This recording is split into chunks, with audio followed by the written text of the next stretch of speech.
I still remember the way the hallway light spilled into our apartment that night. It was this dull, grayish glow from the street lamps outside, filtering through the frosted glass of the stairwell window, making the walls look tired and older than they were. Our place was small but cozy, third floor, facing the back alley, with the hum of the city always present but never loud enough to drown out your own thoughts. I used to love that hum. It made me feel like we were part of something. Like the world was moving, and we were moving with it. That night, it just made the silence inside our apartment feel heavier. The clock on the kitchen wall said 9:47 p.m. Her shift was supposed to end at 8. The restaurant where she worked was only a 15-minute tram ride away. Normally, by 8:30, I would hear her keys at the door, then her soft footsteps on the hardwood floor, the faint scent of perfume and fryer oil drifting in. But lately, things had shifted. It started small, missed messages, delayed replies, the "I'm sorry it was busy tonight, I'll make it up to you tomorrow" that kept turning into a vague "this week has been crazy, you know how it is." Her name is Lena. At least that's who she still is in my head. The woman I married 3 years ago in a tiny civil office with flickering fluorescent lights and a pot plant dying in the corner. She'd laughed at the plant, said, "That's our future if we don't water each other," and we'd promised we'd never let something between us wither like that. Funny how promises age faster than people. On the table, 2 plates sat untouched. Pasta slightly overcooked now, edges drying where the sauce had started to congeal. I tried to be thoughtful, her favorite, with the roasted cherry tomatoes and basil, the kind she had bragged about to her coworkers when we first moved in together. We used to eat late and talk about everything. Her rude customers, my impossible deadlines, our vague dreams of maybe having a balcony someday instead of just a cracked windowsill. Now the only sound was the fridge humming and the occasional car passing beneath the window. My phone lay in front of me, screen facing up. 2 blue ticks stared back at me from the last message I'd sent an hour ago. "You okay?" "You're late." No reply. I told myself it was nothing. I'd been telling myself that for weeks. She was tired, work was demanding. The new manager was strict about phones on shift. All rational, reasonable explanations. But it wasn't the explanations that bothered me. It was the feeling.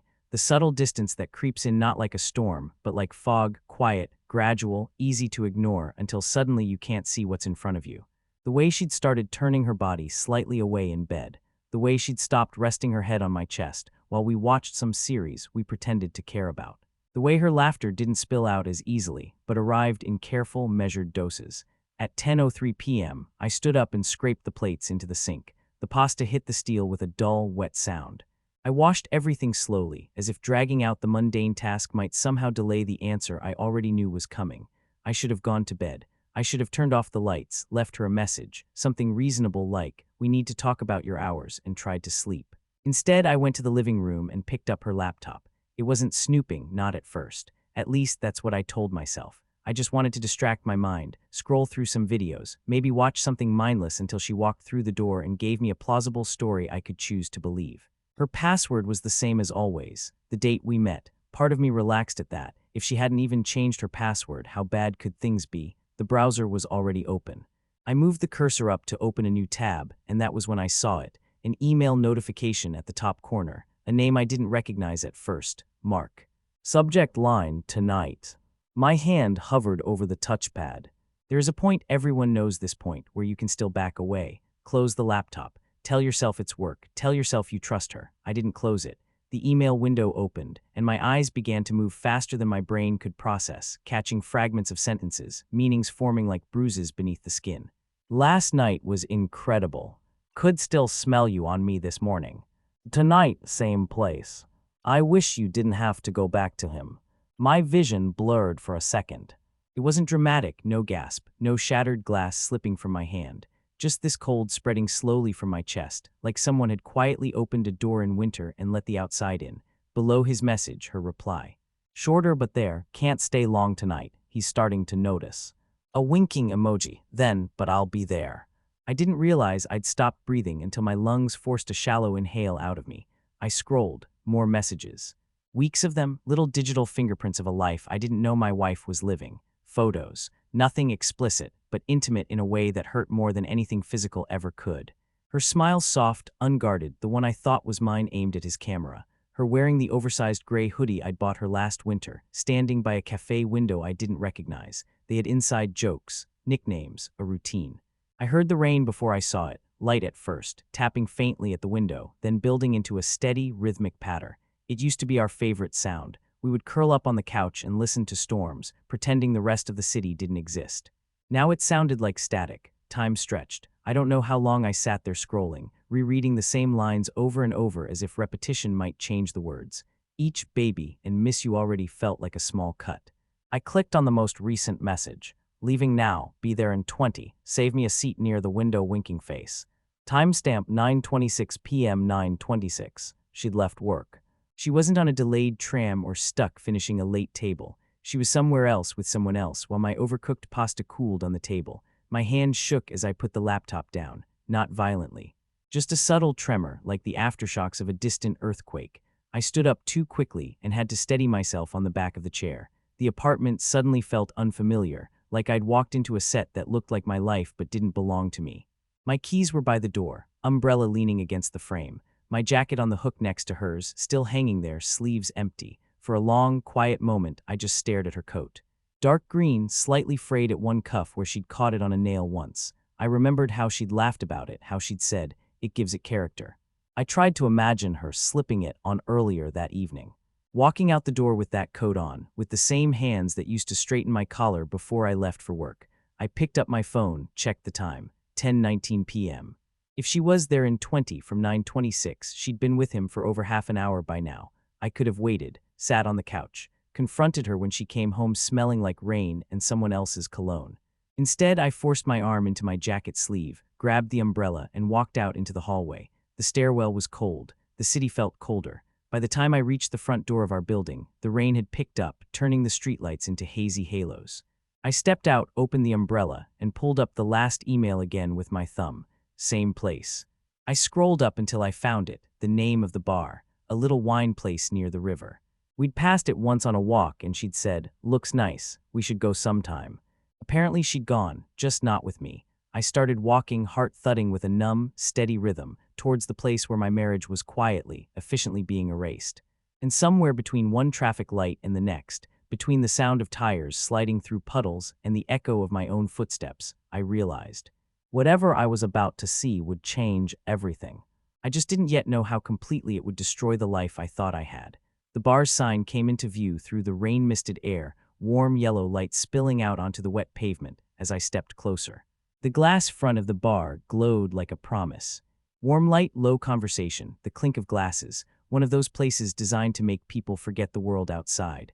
My reflection hovered faintly on the window, a wavering outline in a dark jacket, face drawn tighter than I'd ever seen it. Inside, people were laughing. Hands gestured, wine swirled. Some couple in the corner kissed like they had no idea anything in the world could hurt. For a second, I thought maybe I won't find her. Maybe I'll be wrong. Maybe there's some version of this story where I walk away and never know. Then I saw her. She was by the window, the very window she'd asked him to save her a seat by. Her back was half turned to me, shoulders relaxed in a way they hadn't been around me in months. She wasn't in her green coat now. She draped it over the back of her chair. She was wearing the soft cream sweater she usually reserved for quiet days at home. She shouldn't have been wearing that with anyone else. That thought came out of nowhere, simple and stupid, but it lodged in my chest like a splinter. Across from her sat a man. He was ordinary in the way that stung the most. Mid-30s maybe. Dark hair swept back, shirt sleeves rolled up, watch glinting under the ambient light. He leaned forward as she spoke, listening with that focused attention you usually only give someone you're still trying to win. They were sharing a bottle of red wine, 2 glasses, equally full. Her hand rested near his, close enough that if either of them shifted just slightly, their fingers would touch. I stood on the sidewalk, half sheltered under the umbrella, watching them as if they were part of a movie playing behind the glass. People brushed past me, their footsteps sending little splashes of water up against my shoes. No one noticed that. For me, the world had tilted. I could have walked in.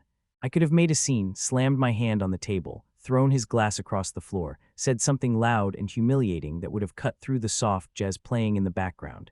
Instead, I just watched. She laughed at something he said. Not a big laugh, just that soft, familiar smile curve that used to appear when I'd make a quiet joke only she could hear. He reached forward, and with a gesture so practiced it broke me, tucked a strand of hair behind her ear. She didn't pull away, she tilted her head towards his hand. The rain started sliding down the window in smooth, unbroken lines. Her face blurred, sharpened, blurred again through the water. My hand tightened on the umbrella handle. My knuckles went white. I don't know how long I stood there. Long enough for the initial shock to harden into something else, this heavy, exhausted resignation. It was wrong, what they were doing. It was wrong that I had to watch it from the outside. But in that moment, strangely, what hurt most was the realization that she had already left me long before she physically walked into that bar. Whatever I had been to her, it wasn't enough to keep her here. I turned around before either of them could look up. The decision to walk away felt both cowardly and like the only way to preserve whatever was left of my dignity. The city swallowed me back up. The tram rails glistened, carrying the reflections of neon signs and tail lights. People huddled under canopies, shared smiles over shared umbrellas, cursed the weather as if it was the worst thing that could happen to them. By the time I reached our apartment, my socks were damp, and my thoughts felt like they were shaking loose from their anchors. Inside, everything was just as I'd left it. The faint smell of tomato and garlic hung in the air. Her mug still sat where she'd left it that morning, ring of dried coffee at the bottom. I set the umbrella by the door and stood there, dripping slightly on the mat, unsure what to do with my own body. There's a part of grief no one talks about, the logistical part, the practical questions that come even while your heart is breaking. Do I sleep in our bed tonight? Do I gather her things now or in the morning? Do I confront her with what I saw or with what I read? I didn't have answers. I only had time. A whole long stretch of it before she would walk through that door, smelling of rain and wine and him. I poured myself a glass of water and sat at the kitchen table again. The laptop was closed now, but it felt like it was still open, its unseen contents pressing against the room. At some point, my phone buzzed. A message from her.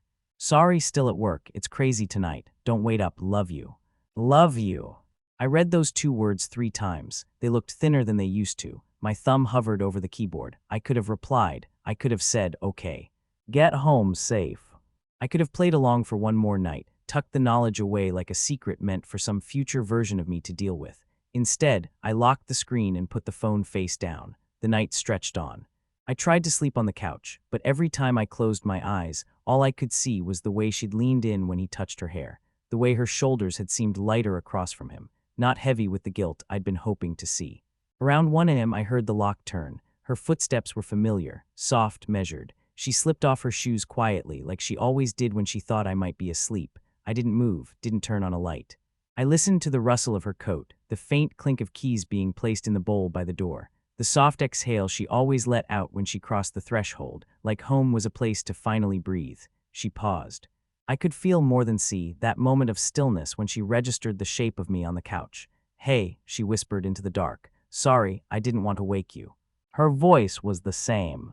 Exactly the same as the woman who had written to another man, I'll be there. I let out a breath. Didn't sleep, I said. There was a beat of silence. You okay? She asked. Question of the year. I sat up slowly and turned on the lamp beside the couch. The warm light filled only half the room, leaving the corners in shadow. Her hair was slightly damp from the rain, cheeks flushed as if she'd been somewhere warm and full of laughter. She looked beautiful, and that hurt too. Where were you? I asked. Her blink was almost imperceptible. Work, she said. It was insane. People don't understand that we can't just... Lena. I didn't raise my voice. I didn't need to.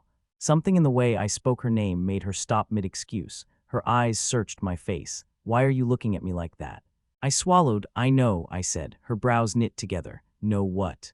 The bar near the river, I said quietly. The one with the yellow sign and the big front window. Color drained from her face. It was subtle but unmistakable. I saw you, I continued, tonight by the window. Her lips parted but no sound came out. With him, I added. Mark. The name hung in the air like a verdict. For a moment, everything in the room went very still. The hum of the fridge, the tick of the radiator, the muffled traffic outside. All of it dropped into the background, leaving only the sound of her breathing, suddenly shallow and uneven. You followed me, she finally managed. I read your emails, I said. No, that's not right. I opened your laptop and they were there. Your secret wasn't even hidden. It was just sitting there. Tears welled in her eyes. Not the helpless, remorseful kind I had once imagined in my worst-case scenarios, but sharp, defensive ones. You went through my private. Don't, I interrupted softly. Don't make this about that. She flinched, then slowly, her shoulders sagged, as if some invisible weight she'd been carrying had finally slipped off, revealing the mess beneath. How long? I asked. My voice sounded distant, like it belonged to someone else. How long have you been seeing him? Her gaze dropped to the floor. Few months, she murmured. Few. 6, she whispered. Maybe 7. 6 or 7 months, more than half a year of my life, of our marriage, had been overlapping with hers with him. It felt like standing in a room and realizing half the walls were illusions. Why? The word escaped before I could swallow it. It came out smaller than I intended. She wiped at her eyes with the back of her hand. The gesture was painfully familiar. "I don't know," she said, then shook her head. "No, that's not true. I do know, I just don't know how to say it in a way that won't make me sound like a monster." "Try anyway." She sank into the armchair opposite the couch, curling one leg under herself the way she always did when we talked late into the night. Except now there was an entire world between us. "I felt unseen," she said finally. Her voice was quiet but steady. "You were always working, always tired, always just 5 more minutes on your laptop. I'd talk and you'd nod, but your eyes would be somewhere else." "I was working for us," I said, "for this place, for a future we said we wanted." "I know," she replied, "and that's what makes it worse. You were doing the right things on paper. But I was lonely." The word landed like a slap. "And he," I asked, "he saw you?" She closed her eyes briefly. "He listened," she said. "He asked questions. He remembered the little details. He didn't come home exhausted and fall asleep on the couch halfway through a movie." "I didn't know you were this unhappy," I said. "Neither did I," she whispered. "Not at first." The rain against the window had softened to a gentle hiss. "So you cheated," I said, "because you were lonely." "Don't say it like that," she snapped, then immediately winced. "Sorry, it wasn't some plan. It happened slowly. One conversation at a time." "That's the part that hurts the most," I replied. "It wasn't a mistake. It was a choice you made over and over again." Silence settled between us, thick, heavy. "I never meant to fall for him," she said. The words came out in a rush. "I never meant to hurt you like this." "But you did," I said. She nodded, tears spilling over now. In that moment, something else crystallized inside me. This wasn't fixable. Not in the way fairy tales or online advice threads sometimes pretend it can be. Trust, once cracked like this, never goes back to its original shape. "I don't know what you want me to say," she whispered. "I'm sorry." "I know that doesn't fix anything, but I am." "I know what I need to say," I answered. Her eyes lifted, a flicker of hope and terror mixed together. "I can't do this," I said quietly. "I can't share my wife with someone else. I can't unsee what I saw tonight, or unknow what I read." "You're leaving," her voice broke on the last word. "I'm walking away," I said, "from this version of us, from whatever we've become." Her breath hitched. "Please," she whispered. "Can we just think, talk, maybe?" I shook my head. "Maybe nothing," I said, though my heart was pounding hard enough to make me feel lightheaded. "I'll stay on the couch tonight. Tomorrow I'll start looking for a place. I'll talk to a lawyer." The word lawyer seemed to physically hit her. "Is that really what you want?" she asked. "Want," such a small word for something that felt more like necessity. "It's what I can live with," I replied. She leaned forward like she wanted to cross the space between us, but something stopped her. Maybe the realization that she had already crossed a line she couldn't uncross.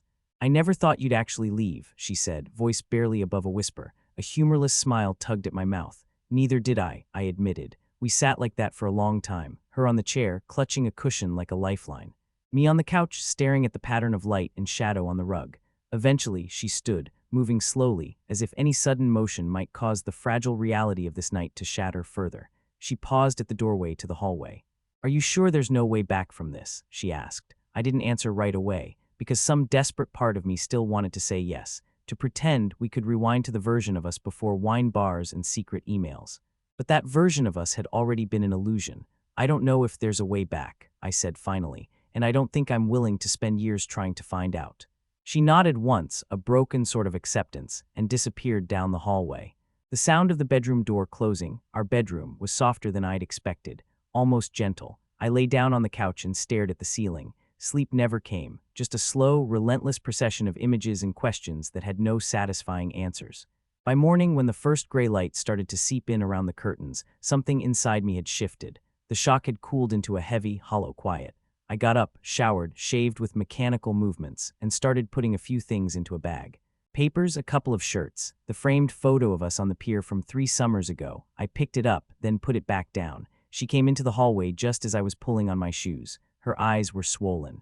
She was still wearing the oversized t-shirt she slept in, the one with the faded band logo. "You're really going," she said. I looked at her, at the woman I had loved, at the stranger who had loved someone else while sharing my bed. "Yes," I said. She stepped closer, then stopped. Can I at least explain more? She asked. I owe you that much. Maybe, I said, someday, when I'm not bleeding all over the inside of my own head. The corner of her mouth trembled. She nodded, wiped her eyes. Where will you go? I'll figure it out, I replied. A motel, a friend's couch, doesn't matter. Anywhere that isn't this. She swallowed hard. I'm sorry, she whispered again. I know, I said. And I did believe she was, just not enough, not in the right way. I opened the door. The cool morning air slipped in, carrying with it the smell of wet pavement and distant coffee. For a moment I hesitated.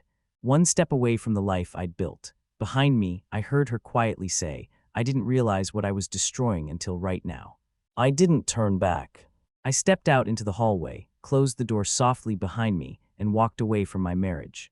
Not yet knowing that this was only the beginning of the long, sleepless nights, the empty rooms, and the strange shadow of the other man that would haunt the aftermath of her betrayal. The first place I ended up was a small, anonymous motel on the edge of the city, the kind of place no one notices unless they need somewhere cheap and temporary. Faded blue sign, buzzing slightly. Thin walls, thicker curtains, a bed that creaked if you breathed too hard. It was exactly what I needed, somewhere that didn't know my name. Those first weeks blurred together, days at work pretending to focus. Nights lying on a mattress that smelled faintly of disinfectant, staring at a water stain on the ceiling that looked like it was trying to spread into a map of a country I didn't want to visit. I learned the sounds of loneliness. The distant TV someone forgot to turn off in the next room.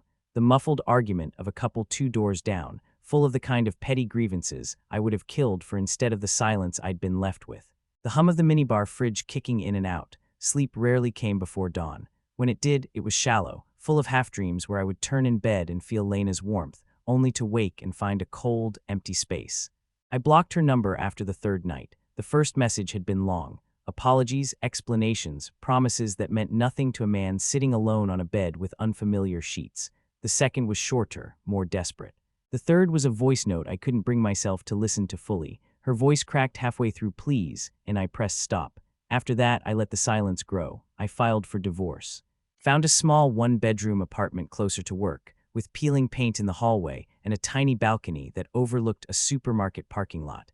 It was ugly and real and mine. The first time I unlocked the door, the emptiness hit me like a new kind of grief. No framed photos. No plant she'd insisted we try not to kill this time. No second coffee cup waiting on the counter. Just blank walls and possibility, and the echo of my own footsteps. I bought the basics. A table from a discount store that wobbled slightly. A second-hand couch with a stain on one armrest I covered with a throw. A bed I assembled alone, cursing at the instructions more than necessary. There were traces of her everywhere in my habits. I still cooked enough pasta for 2 by accident. Still caught myself glancing at my phone during lunch, expecting a message that would say, "How's your day?" Still reached for the right side of the bed before remembering there was no one there. I didn't date, didn't even try. Not out of loyalty to her, she had forfeited that, but because the idea of letting anyone close enough to see the raw shape of what she'd left behind felt impossible. Months passed. I learned new routines. Late-night walks through the quiet streets. Early morning coffee on the tiny balcony, watching delivery trucks come and go. Rainy Sundays with a book I barely read, more occupied with the sound of drops against the glass. People at work stopped asking if I was doing okay. Friends, the few who knew the full story, alternated between anger on my behalf and uncomfortable silence when they ran out of reassuring phrases. Some nights I wondered about him, about Mark, the other man whose name had been a fault line in the middle of my life. Did he know I'd left? Had she cried to him about the husband who walked away? Had he felt guilty, triumphant? Nothing at all. Imagining him became its own kind of obsession sometimes. The shape of his hands around a wine glass, the sound of his voice saying the same pet names she'd used on me. The way he must have looked at her, knowing she would go home to someone else and choosing to cross that line anyway. I never confronted him, never sought him out. Some wounds don't need a face to hurt. Then, almost exactly a year after I'd walked out of our shared apartment, she appeared at my door. It was a Tuesday, late afternoon, sky-heavy with the kind of low, unresolved gray that hangs above the city like a held breath.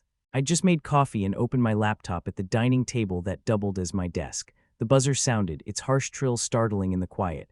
"Yeah," I answered. There was a pause, then softly, "It's me." My chest tightened. The voice was older somehow, or maybe it was just my perception of it that had aged. "I'm not expecting anyone," I said. It was petty, a childish attempt at control. "I know," she replied. "Can we talk?" Just for a minute. I could have said no, part of me wanted to, but curiosity is a powerful thing, even when coated in old pain. I buzzed her in. Her footsteps echoed up the stairwell.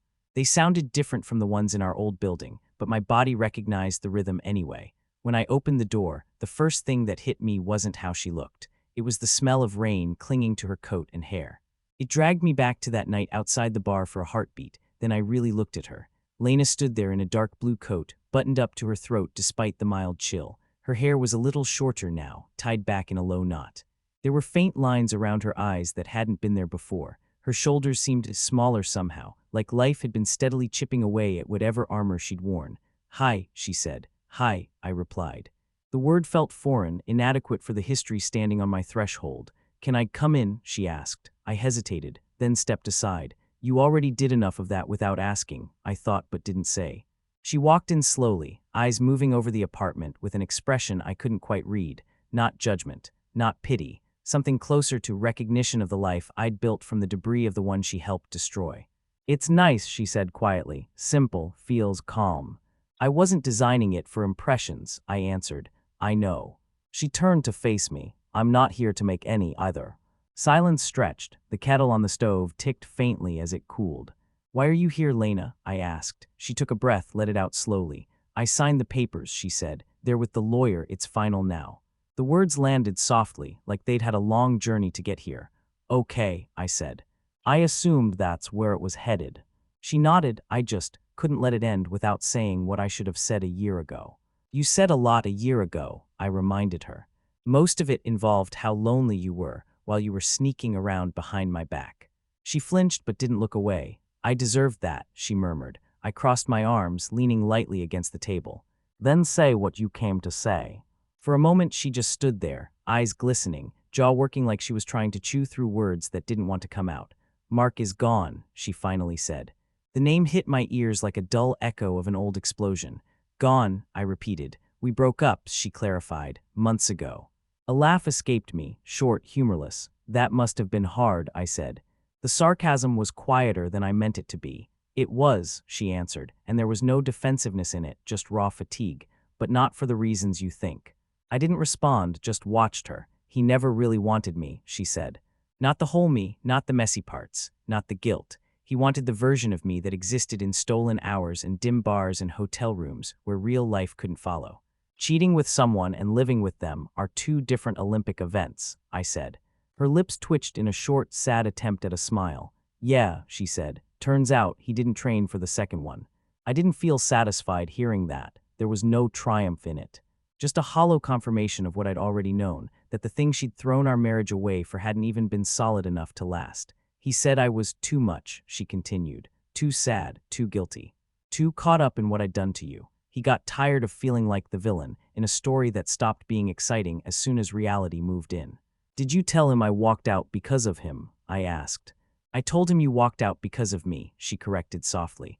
We stood there, two people in a small, quiet room, surrounded by the ghost of a man neither of us really knew. "Is this why you're here?" I asked. "To tell me you got what you deserved."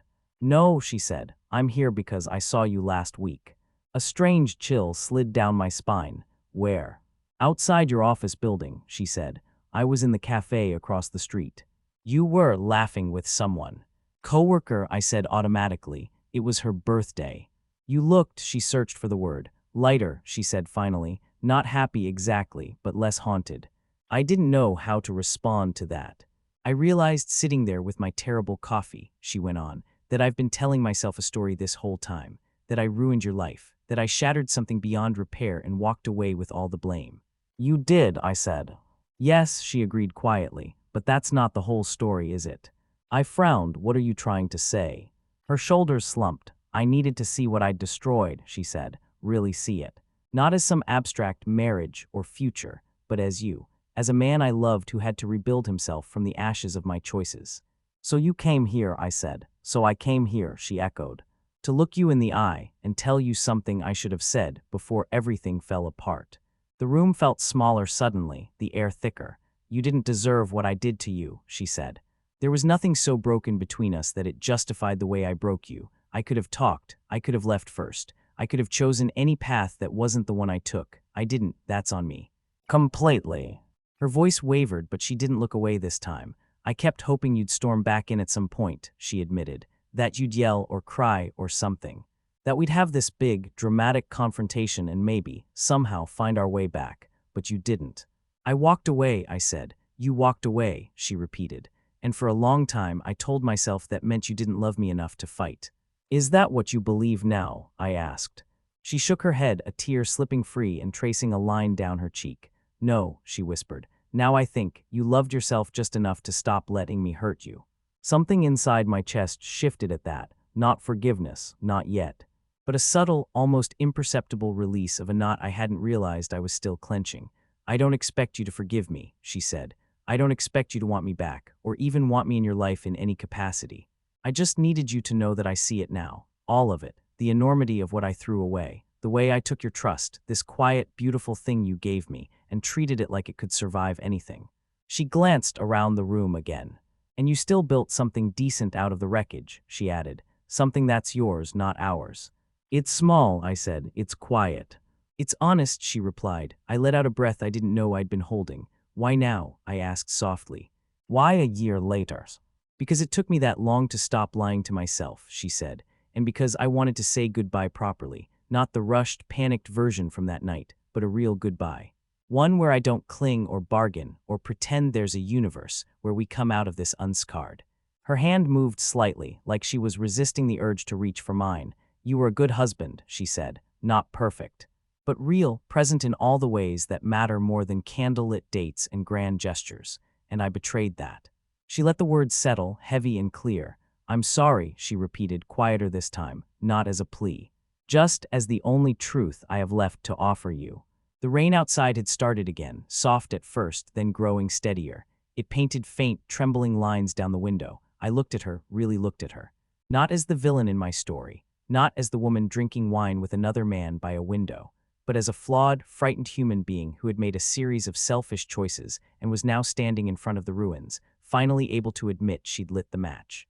I don't hate you, I heard myself say. Her eyes widened in surprise. You don't.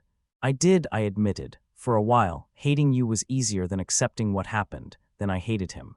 Then I hated myself for not seeing it, for not being enough. And now, she whispered, now I'm just tired, I said, and somewhere along the way the hate burned itself out. It left behind something quieter. I don't know if it's forgiveness, but it's not rage.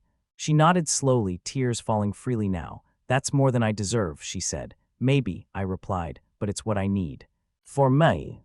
We stood there in the gray afternoon light, two people who used to share everything, now reduced to this fragile exchange of truths. Can I ask you something? She said after a moment. Depends what it is. Do you ever miss me? I didn't answer immediately, because the truth wasn't simple. Yes, I said finally, sometimes, not you exactly, the us that I thought we were. The version of you that existed before I knew about Mark. The Lena who laughed at the dying plant at the registry office and promised we'd water each other. A sob broke out of her like she'd been trying to hold it in until then. That was real, she said, at least for me. Back then it was real.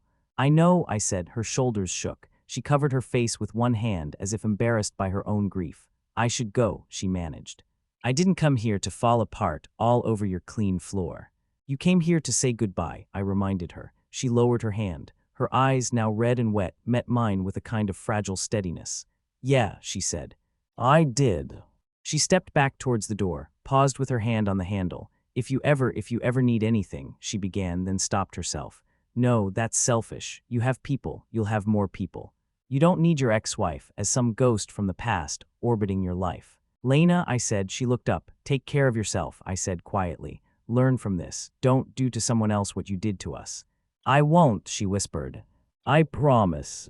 This time the promise sounded less like something held up to the light and more like something carved slowly into bone. She opened the door. The dim light from the stairwell framed her silhouette. I hope, she said, voice trembling but clear, that someday you find someone who sees you the way I should have, and that you let them.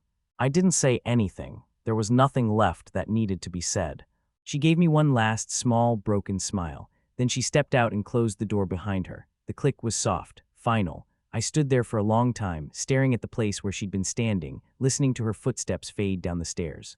Outside, the rain kept falling. somewhere between one drop and the next, between the fading echo of her presence and the returning quiet of my apartment, I realized. She had finally seen what she'd destroyed. But seeing it didn't mean we could rebuild it. It just meant we could both stop pretending there was anything left to salvage. The morning after she came by, the city woke up wrapped in a soft, washed-out gray.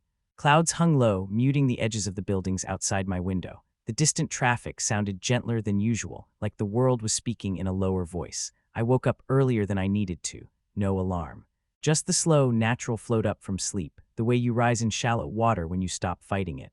For a long moment I lay still, staring at the ceiling. The air in the room was cool. The sheet was twisted around one leg. There was no imprint on the other side of the mattress. That absence no longer shocked me. It had become a familiar shape in my mornings, but something felt different, not lighter exactly. Just quieter in a way that wasn't as painful as before. I got up, padded barefoot to the kitchen, and started the coffee machine. The ritual of it was grounding. Fill the reservoir, scoop the grounds, press the button. Listen to the first sputter of water forcing its way through. The smell drifted through the small apartment, rich and warm, curling into the corners of the morning. I opened the balcony door a crack. Cool air slipped in, carrying the faint scent of wet asphalt and distant bakery bread. Somewhere below, someone laughed, a sharp, brief sound that floated up then disappeared. Mug in hand, I stepped out onto the tiny balcony. It was barely big enough for one chair and a small table, but I'd squeezed both in. The metal chair was a bit cold through the fabric of my pajama pants, but I sat anyway. From this height, the supermarket parking lot didn't look particularly romantic. White lines, cart corrals, a couple of early shoppers pushing trolleys through shallow puddles. Still, there was a strange kind of beauty in the ordinariness of it. Life continuing, unaffected by the private cataclysms happening one floor up. I thought about Lena's visit, her face at my door, the way her voice broke when she admitted she finally understood the damage. There was a time when hearing her say, "I'm sorry," in that way might have opened some door inside me, might have tempted me into imagining reconciliation, or at least some version of friendship built on the ruins. Instead, all it had done was confirm something I'd been slowly, quietly realizing over the past year. There is no going back to before. There is only after. And after is not about them, about the betrayer and the affair partner and the drama of their choices. It's about you, about who you become once the dust settles and you are left alone with your reflection and your regrets and your slow, stubborn heartbeat. I took a sip of coffee. The mug warmed my hands. For a long time, I'd carried around this weight that wasn't entirely mine. Questions like, was I not enough? What did he have that I didn't? Could I have saved us if I'd worked less, listened more, been different? Lena's visit hadn't erased those questions, but it had reframed them. She hadn't cheated because I was lacking some magical ingredient. She'd cheated because of something unfinished and hungry inside herself, something she hadn't been brave enough to face in the light, so she fed it in the dark instead. That was her work to do, not mine. My work was different. My work was learning how to stop seeing myself as the man whose wife cheated and start seeing myself as a whole person again. Not as the role I'd been forced into, but as the sum of everything I'd lived through and was still capable of becoming. A year ago, the idea of forgiveness had felt insulting, as if forgiving meant saying what happened was okay. As if it erased the betrayal, cleaned it up, made it palatable. Sitting there in the quiet morning, watching the sky slowly brighten behind the low clouds, forgiveness started to look different. Not a gift to her, a gift to myself. Not a door I opened for her to walk back through. A window I opened in a room that had been suffocating me. Forgiving her didn't mean inviting her back into my life. It didn't even mean wanting to see her again. It meant releasing the tight, invisible hand I'd kept clawed around my own pain. It meant saying, yes, this happened. Yes, it hurt. Yes, it changed me. And no, it does not get to define every chapter after this one. I watched a thin beam of light break through a gap in the cloud cover, touching the top of a building in the distance. The concrete looked almost golden for a second, morning light as release. The thought came unbidden, fitting itself neatly into some inner blueprint I hadn't realized I'd been drawing. I thought about the version of myself from that night outside the bar, standing in the rain, heart breaking in slow motion, watching my wife laugh with another man, about the man pacing a motel room, staring at a water stain on the ceiling, about the one who had walked out of our old apartment with a half-packed bag and no idea who he would be on the other side of it. I felt compassion for him, more than anger, more than self-pity. He'd done the hardest thing, he'd left. He'd chosen self-respect over familiar agony. He'd walked away from a burning house instead of living in the smoke and calling it home. The fact that I was now sitting on this small, quiet balcony with a warm mug and a morning that belonged only to me, that was because of him. Because at his lowest, he'd made a decision that gave me this future. I took another sip of coffee, let the warmth spread through my chest. Inside, my phone buzzed on the table. I didn't move to get it immediately. The urgency that once dictated my reactions had softened. Whoever it was could wait a few more breaths. When I finally went in and picked it up, it was a message from a colleague, a meme, something silly and forgettable. I smiled just a little. It felt like my face was remembering how. I didn't know what the rest of my life would look like, if I'd fall in love again, if I'd ever fully trust someone with that soft, unwatched part of myself. But for the first time in a long time, the uncertainty didn't terrify me. It felt open. I walked over to the small shelf near the wall where I kept a few books, some old notebooks, and a single framed photo, not of Lena and me. That one I'd put away in a box months ago. This frame held a picture a friend had taken of me on a hiking trip a few weeks back. I was standing on a rocky trail, wind messing up my hair, sun in my eyes, one foot slightly ahead of the other like I was about to take another step. When he'd sent it to me, I'd almost deleted it. I didn't like how raw I looked, unposed, uncurated. Now, looking at it, I saw something else. A man in motion, not stuck, not frozen in the moment of his worst hurt, moving. I set the frame back down gently. There would always be a version of Lena living in the past inside my head, the girl from the registry office, the woman at the bar window. The ex-wife on my doorstep, finally understanding the cost of her choices, but there would also be other characters in my story. New faces, new conversations, new mornings where the first thought in my mind wouldn't be about what she'd done, but about what I wanted to do that day. I walked back to the balcony, letting the cooler air brush against my face. The clouds were thinning now. Pale light spread slowly, gently, like someone turning a dimmer switch up instead of flipping a harsh fluorescent on. I thought briefly about texting her. One line, something like, "I heard you, I'm letting it go." But the impulse passed. Some things don't need to be spoken to be true. Some closures happen quietly, between you and the part of yourself that's been waiting for permission to heal. I set the empty mug down on the little table, rested my hands on my knees. The hum of the city was the same as always. The world hadn't changed. I had. And in that soft, gray morning light, with the distant sound of traffic and the faint smell of coffee still clinging to the air, I finally did the one thing I'd been circling around for a year. I let her go, not with a speech, not with a grand gesture, but with a quiet, steady decision inside my own chest. Her betrayal was part of my story, but it was not the whole story. I stood up, stretched, and stepped back inside, closing the balcony door behind me with a soft click, leaving the past gently on the other side of the glass.